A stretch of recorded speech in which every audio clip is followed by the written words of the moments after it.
Hi, I'm John. I'm Zen. And I'm Julie, and we're with C Nation. Today we're looking at the lighter side of the 420 cannabis culture. Join us for some laughs, for some good times, and definitely for some head nodding when you say, yep, been there, done that.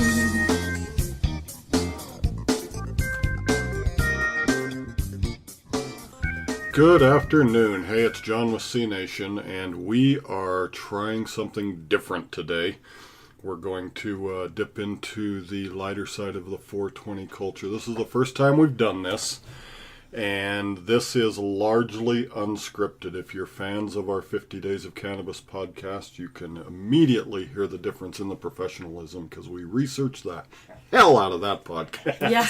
And we rehearse and we do all of that stuff. This is on the fly. Yeah, this is definitely on the fly. So first things first, I want to get something out of the way here so that we can just stay on the right side of the good people at high times. So what we're going to do today is talk about an article that High Times published on April 9th of 2014. But it wound up on my Facebook wall just yesterday. Maybe they just put it out. It was definitely from them. It wasn't a reshare or anything from somebody else in the culture. It was definitely from High Times. So maybe they reshared it, and it bears resharing for sure. But we had good responses. We shared it on our walls and on our pages and whatnot, and we got good responses from it. I hit up Zen and I hit up Julie this morning and said, hey, we got to podcast this. It's going to be a blast. I think we'll each have something to share. I will tell you, by and large, I know more about what we're doing than they do at the moment. So this is really going to be impromptu for Zen and Julie. I'm a little bit more prepared. They haven't even seen the 9 things that we're talking about here. So it's all going to be fresh. Yeah, I glanced at it and I was like, I'm on my way. Right. So I just want to give a shout out to High Times. This is their intellectual property. They came up with this in 2014. All copyrights are theirs for sure. But as I read through the 9 rites of passage for stoners, I just couldn't stop laughing, and I couldn't stop reflecting from my youth and thought, man, this is so spot on. We have to cover this. So what I'm going to do today is we're going to go in order, just as High Times published this. I'm going to read the rite of passage, then any input from anybody. Knock yourself out. A story, it doesn't matter. And I got to tell you what, I'm loaded with story. I've got a few years on Zen and Julie, and I started in this cannabis culture in my youth, in my young youth, about the first day I became a teenager. So some of this might be a little more relevant to me, but we're going to get through this. It should be pretty fun. We hope you're thoroughly entertained and can think about your experiences with the rites of passage too. So I'm going to get right to this list. I'm going to read the real brief intro that High Times attached to this article that they published. There are certain rites of passage that everyone goes through when they start to smoke. Here's some of our fond memories, and I'm telling you, these are some of our fond memories too. Number 1, burning your finger trying to light up for the first time. You know, honestly, I don't remember the very first time if I burned my finger or not, but my nails catch the flame sometimes today. Still to this day. Well, they're like 3 inches long, so. Oh, they're not that long. Well, you got to make sure you don't bend forward either. You can burn your nose hair and your eyebrows. And So there have been times, you get these little short pipes in the little short metal bowl pipes. Yes, and I was thinking that. You got your thumb up on the top, you're just holding it. There's no carb, there's no natural place to put your thumb, and you light it. And even if you're a veteran of this, you may still get your thumb. Those are hot as hell. Yeah, I've burned my thumb, to a white hot blister more than once. Yeah. Definitely in my youth. Maybe even as recently as this century. But it does happen. And if you have not scorched your fingertips, your fingerprints off your fingers at least once, I don't know. Maybe you don't know anything about the flower culture and all you do is dab now. I don't really know. But definitely a rite of passage, burning your fingerprints off your... Oh, yeah. I don't know a single smoker that hasn't burned themselves. I don't either. Yeah. And yeah, what are you going to do? What are you going to do? 10 minutes later, you forget about it. Yep. But, anyway, let's go on to number 2 here, because this is just hilarious and this is just legit. The first accidental taste of bong water. Right? That's what it tastes like. Just that sound. That is your reaction. That is exactly what you do. And we're not talking just changed it this morning, cleared a bowl, it's still pretty clear.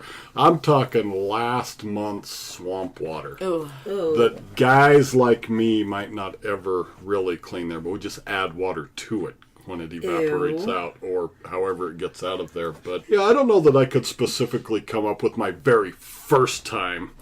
But, you know, my youth was spent in the late 70s and early 80s, and I'm going to tell you that was roughly the first time I tasted bong water. And if you want to know something stupid, I might have just tasted it. What the heck, you know? Because idiots like me back in the day might have convinced each other that, hey, you can get high by drinking it. You can, what you can get is throw uppy. I think me and my high school friends had the same thing. See, I've never wanted to try it. Right? Because I've spilled it before. Yeah. Before that can stink a room, right? Yeah. You have to disinfect. You have to, because it can just clear a room. Yep. So funny. But yeah, anybody that's tasted bong water, boy, there's not a lot of things that compare with that hideous flavor. So definitely a rite of passage. So number three is probably going to eventually run its course in people's lives when it comes to scoring cannabis. But still to this day, and certainly back in my day, this is legit. Number 3. Picking up from that sketchy dealer alone for the first time. Bonus points if it's more than 1/8 of an ounce. Been there. Not me. I was probably about 18 at the time, and I've never been with this person before. Right. I was with my friends. I'm like, oh yeah, someone's coming over. And next thing you know, he comes over. I thought it was the cops. This guy had a backpack. I was like very first time smoking too, the first couple of times, and he pulls out 2 Ziploc gallon baggies, and my heart just went down to the ground. I was terrified.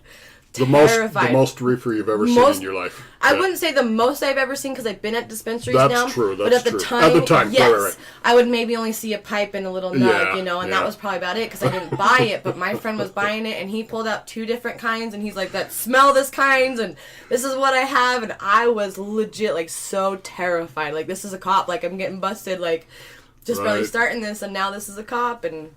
That's oh my gosh, crazy. I was terrified. And I can remember the first times I've been around, substantial weights of cannabis, and it does have that feeling like, man, this is not going to be the same as getting busted with a couple of grams in my pocket if this goes south. But back to the sketchiness. I mean, I want to tell you, me and my friends, we were fairly sketchy.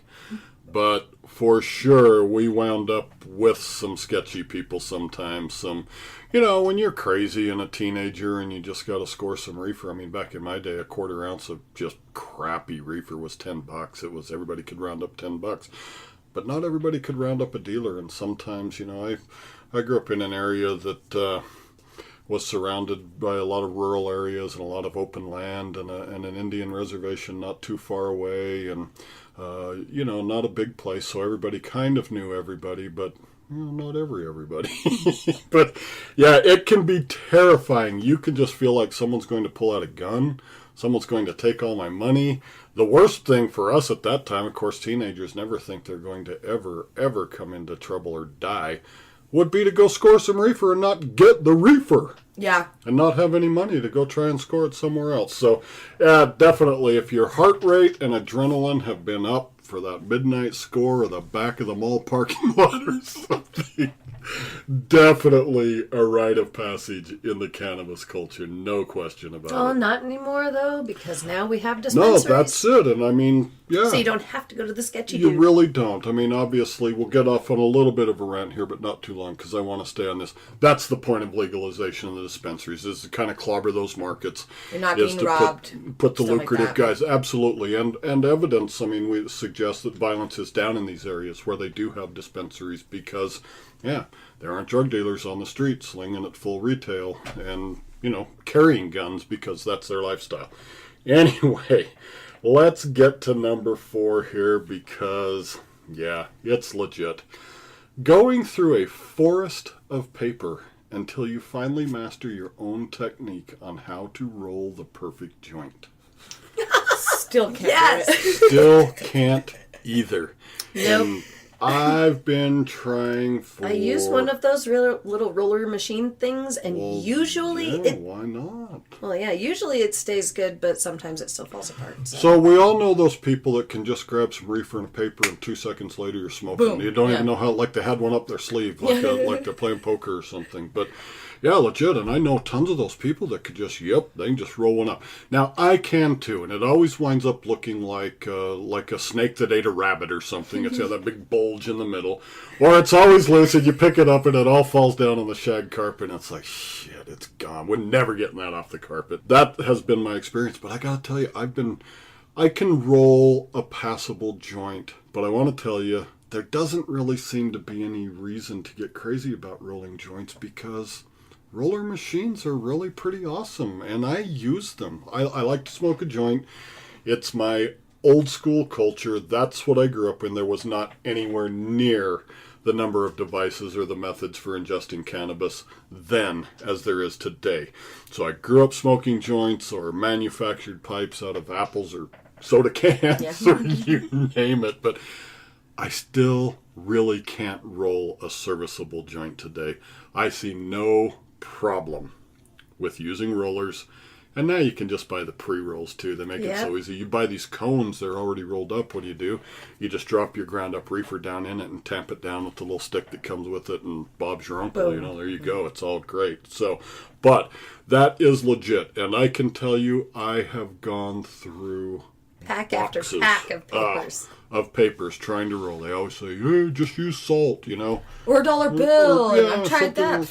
Something like that. Yeah, just not good at it. Some people have that touch. Some people don't. I just don't have that touch. But man, with a roller machine, we're smoking in 2 minutes. Oh, number 5's a classic. Coughing up your lungs until finally being able to take a long, milky bong rip without interruption. Word. I gotta tell you, and I'm not throwing out anybody on Front Street here, putting out anybody's business, but these two got deeper lungs than I do. And it's always been that way. I've tried. I've had buddies that could just clear that whole gram. I never really could, and I still can't to this day. But I'm down with coughing my freaking lungs out. What do you guys? You guys can clear pretty big bongs when you Zen want to. can do a huh? lot Yeah. better than Well, I can. It's true. I'm able to, but I don't like to cough. That's the thing is I don't like to I don't cough. either. I don't either. That's just a hazard of taking huge bong rips. Yep.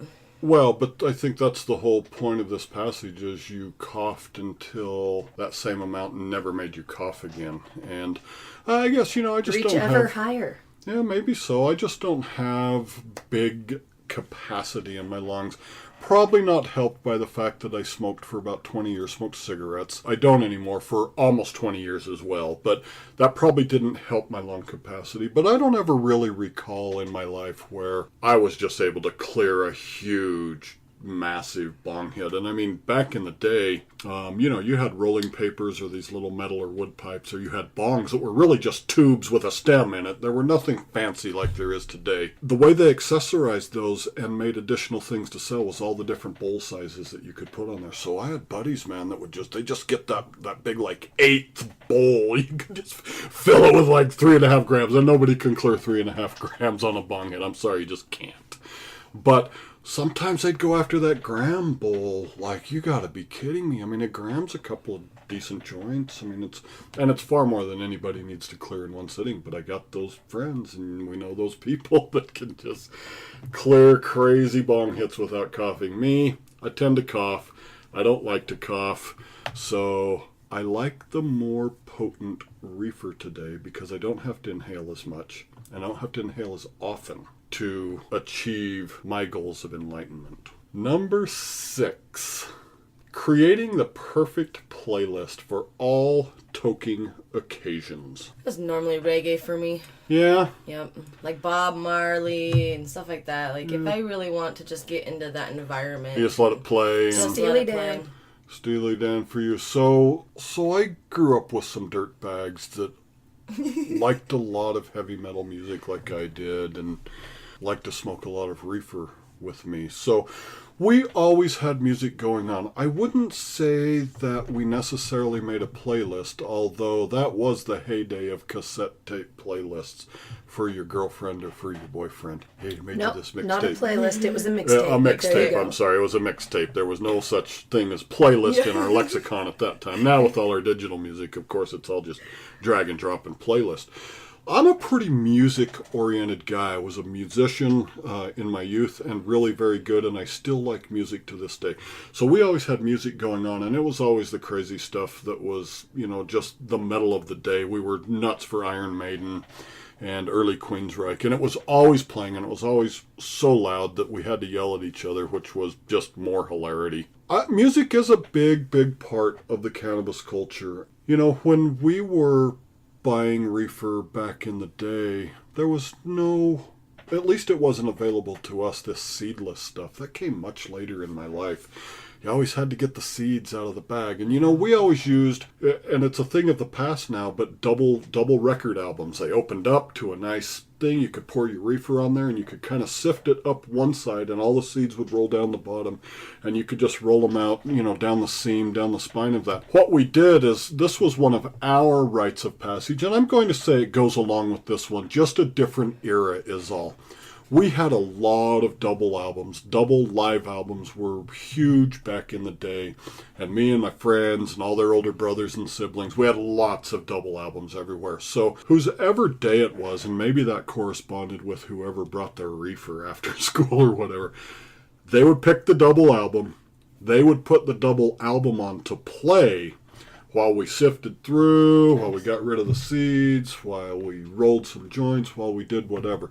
So a form of a playlist there, but not officially a mixtape, not officially a playlist.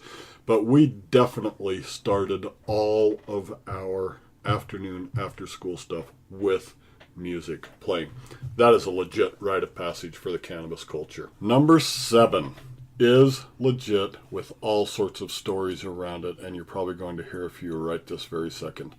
Investing in your first quality piece and letting it become one of your most prized possessions.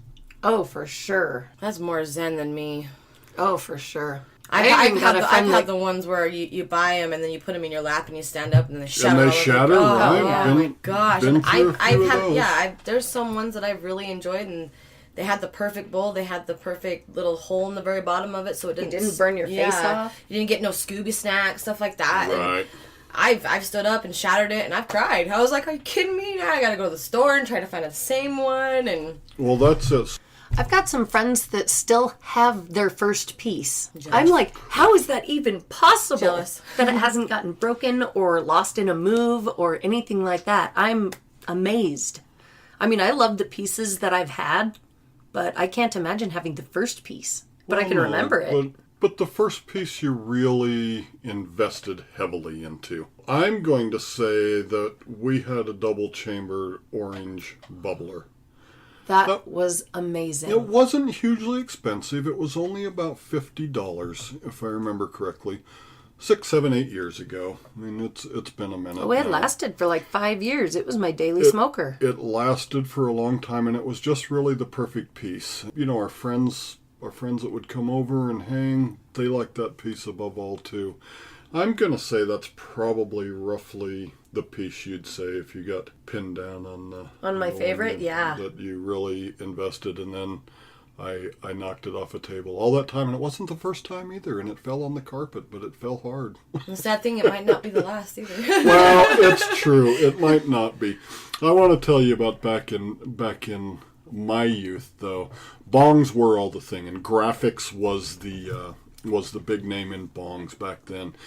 And they made all sorts of I want to say like plastic, but that's the wrong word. PVC, something like that. Anyway, they were tubes, Bunch of tubes, multi-chamber. They were long. You could buy 6-foot graphic bongs, which were impractical, but you could buy them. I remember, head shops back in where I grew up. Head shops and record shops were often one and the same. And there was a place in the mall called DJ's Records or something like that, and there was a head shop too, and they had a bunch of graphics bongs there. But even back then, I'm talking like late 70s, early 80s. These were like $200 and $300 pieces. And for an idiot like me, yeah, that's just way out of reach.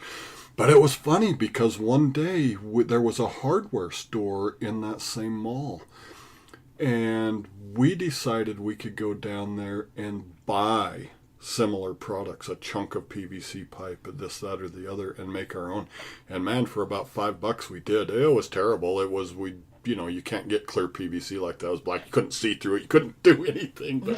And that's probably where my first drink of bong water came out. It was a bong that I made and then couldn't see the water in. But yeah, I don't know that I really ever invested heavily in a piece. I also know myself that that's not necessarily my personality to do that. I like rolling papers. I like having a collection of rolling papers, different sizes, different types, all of that. That suits me really fine. But that orange double-chambered bubbler, I might go along really with that awesome. too. That was a great piece, and we really babied that thing for as long as we had it. Hey, you just reminded me of something. Go for it. I did have a favorite piece. I remember it was a 2-chamber bubbler. And it was yellow, and it was my favorite. I probably had it for about 5 years, and when I had moved out of my apartment, I left it in the closet. And I'm glad I didn't get a phone call about it or nothing like that, but when I was cleaning the apartment out, I had locked the door, I went and returned the keys, I drove away, and the next day I was like, it's in the closet. Pretty lucky that the landlord didn't call saying, "Hey, you left something behind." Right. Anyway, let's check out number 8 here. Getting super baked from edibles by accident, especially if you made them yourself. I got a story about that. Holy shit. All right, so we had gotten our hands on some brownies, but we were novices at that point, and we weren't really sure how long we should wait to start feeling something after we eat it. So I waited about 15 minutes, didn't feel a thing, so I ate another brownie. So I waited another 15 minutes, and I was like, I'm still not feeling anything. So then I ate like 4 more. I was like, well, this is not working at all. And then it hit me, and I couldn't move. Oh, I bet. And I bet you hit harder and harder. Oh, yeah. And harder. I seriously spent that entire day in bed. I could not... It wasn't scary or anything. It was just really mellow. I got to sleep all day. Hammered. Yeah. Jules? So, for future reference, it's going to take a little longer for you to feel the edibles. Right. Give yourself a couple of hours on edibles for sure. Well, I have seen some people that's gotten on edibles and... they were at work, and next thing you know, they were passed out on their desk. Wow. Completely passed out. And it was kind of hilarious. He tried to get up, and he's stumbling, and I'm laughing like, you did this at work? Like, he was messed up. How much did he eat? I don't remember how much he ate, but he mentioned that he did, and it was, really? You did it at work? Like, you have no idea how potent these are. Someone just hands it to you. And yeah, that's just it. You don't know what you're taking. It's really best to know. So my real experience with too many edibles is probably about half a lifetime ago, 25 years ago. I was thinking about it this morning, and I had a buddy in Phoenix who was a pretty good grower and always had his hands on, his stuff, trim and shake and all that stuff. And he had made a batch of brownies, which seems to be what everybody made until they decided they could start making something different. But I had a pretty good chunk, and that literally was the very first time ever I had eaten an edible. I'm going to say around 1992 or 1993. So still, everybody was making brownies back then, and just the thought of having a cannabis brownie made me very happy. I wanted one, and maybe it was an 8x8 pan or something like that. I ate a full quarter of it. Probably a nice 2x2, maybe a 4x4 chunk. It was a good piece of brownie. And while I wasn't particularly smashed where I couldn't function or anything, that brownie chased me around for about 3 days. Wow. Yeah, I was at this level of stoned for 3 days, wondering by the end if I was ever going to be normal again. Did I break myself? I had no idea. I mean, I can't even tell you how much cannabis was in there, and it's funny because he ground it up and pulverized it just like flour, just threw it right into the mix. Of course, edibles aren't made that way anymore, and that can be real hit or miss, but yeah, it was crazy. Never thoroughly just so polluted I couldn't function, but yeah, that by far, normally on edibles, 4, 5, 6 hours you're in or out, and yeah, 3, this was like a Friday night, and by Monday morning I was still feeling the effects of that. And I'll be honest with you, I personally have never made a single edible. Right? Never. Me so neither. I don't know how to do it. And I would have to say, look in our future podcasts or videos. We might be doing something. Yeah, that's good, Jules. That sounds like fun. We have some more 420 culture stuff. If you look at the website, cnation.com, you'll see a main primary link, 420 culture, and under that we have video culture and podcast culture. And we do have some not specific lessons on how to make cannabis butter, etc., but some recipes that you can use your already made canna butter in. So great promotion. Look for more stuff in all of our 420 culture section. We love the 50 days of podcasts that we're doing. That has a drop dead date. When we get to 50, we're kind of done there. We're branching out and doing some other things, and a lot of it's going to be under that 420 culture because, let's face it, the 420 culture is freaking awesome, and we have a lot to say about it. Let's get to number 9. What did you want to say, Zen? The cannabis culture is growing. It is growing. Growing huge. It is growing huge, and it plays right in to number 9 here. Realizing that smoking weed is more than just a fad. Oh, yeah. It helps you in so many different other ways. It does. You know, smoking as a teenager, you don't get that. It's just you're getting high. At all. Yeah.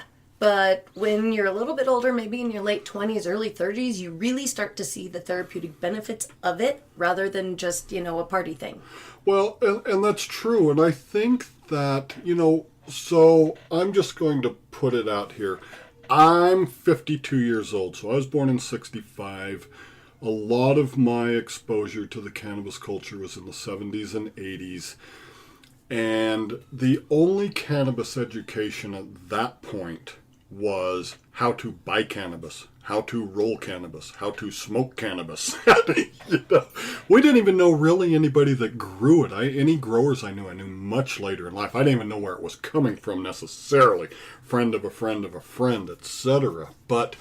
And you're right, you talk about teenagers. We didn't care about anything. Mom and Dad didn't want us to smoke reefer. We smoked reefer. They didn't want us to drink. We drank. A lot of that was just... When I was a teenager, we didn't even know that strains had names. Well, indeed. We just wanted to get stoned. Well, see, I was different.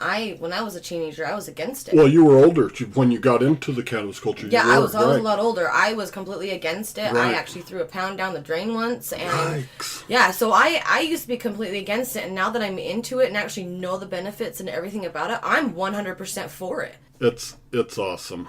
I think teenagers today have a fighting chance of actually really understanding what they're doing because the cannabis culture has shifted so much. I mean, there are medical cannabis stories that run the gamut from inspiring to heartwarming to tragic to everything. There is no shortage of information on this. There is no shortage of people with opinions on this stuff.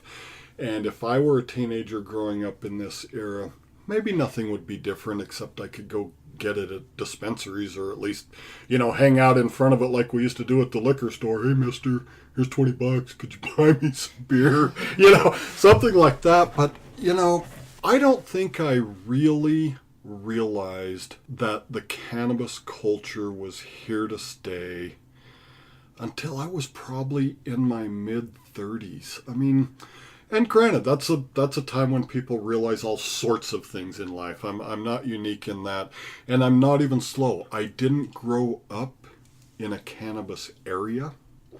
You know, I'm envious of people that grew up in, you know, Northern California or around the Seattle area, these areas that have been, you know, pretty big cannabis areas in this country, and third and fourth generation cannabis growers and people that are just associated with it.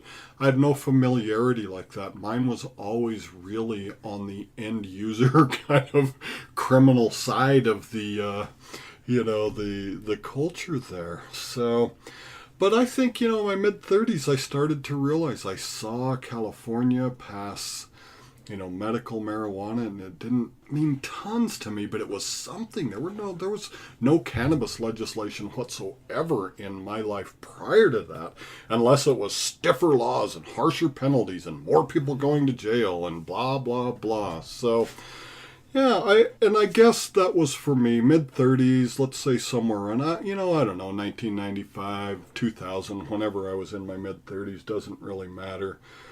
But ever since then, I've totally embraced all the positive elements of cannabis. I don't pretend there's not a negative side to this. Of course there is.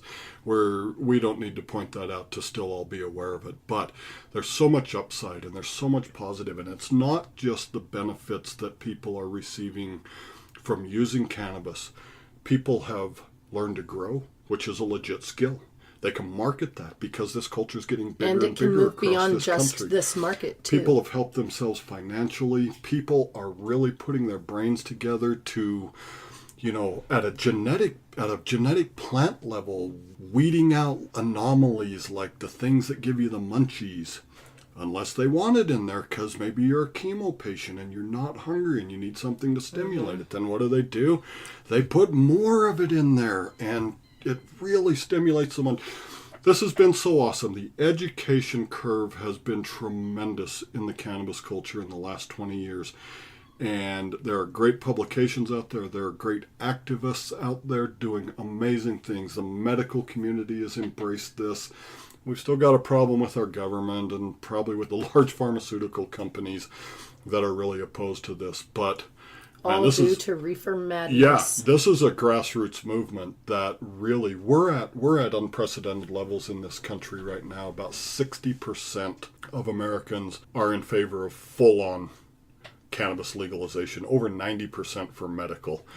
It is not very much longer before every state, even the most resistant states, will just have to do this, or they'll wind up being an island state where everybody goes to all the neighboring states to do whatever and then brings it back, and they have a worse problem on their hands. So I don't know where I was going with all of this, but I'm glad I realized that smoking cannabis and embracing it was far more than just, you know, a fad for my teenage years. That's the last thing it is now, is a fad. It's a legit thing in our society. And I'm glad that more people are realizing it so that we can expand more. There's still those people that are closed off, that they're completely closed off, that don't want to get into it. And that's when you start questioning, well, why don't you want to get into it? You know, why do you look at it this way? Because when I was a kid, there was commercials on TV to say how bad it was.